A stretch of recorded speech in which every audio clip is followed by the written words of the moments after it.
Hello guys, today I'm going to show you how to install Blender inside your Windows PC. Let's get right into the video. Before that, make sure you subscribe and leave a like. So if you want to install your Blender, it's quite simple. Open your Chrome, type in Blender download. I already have it, I'm going to do that. Once I'm here, I'm going to press on download Blender. You're going to come into this website. Remember this link, blender.org, and the slash download slash. It's not needed actually, but yeah, if you need it. So usually if you're in this page, you'll most probably be in this page. Just press on download. You'll come into this place.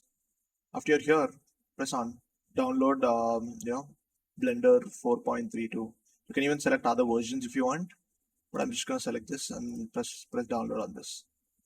And once we are here, it will automatically start downloading. You don't need to pay or anything. This is just to, donate. Blender is free app, so they don't usually charge, which is why they'll just ask for donations. So do it if you want. And by the way, download is started already if you did not notice.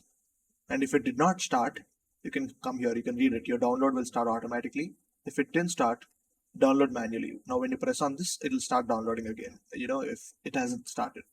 It depends on your internet connection and your PC, by the way. And check out, if you're downloading the proper one.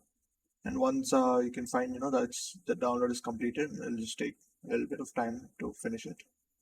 So once it's done, we can see. So here it is. Now you can just press on this. You can see, the setup will take a little bit of time. And once, I accept all that and, press on everything, the Blender is going to get downloaded. It's really that simple. Thank you for watching and make sure you subscribe.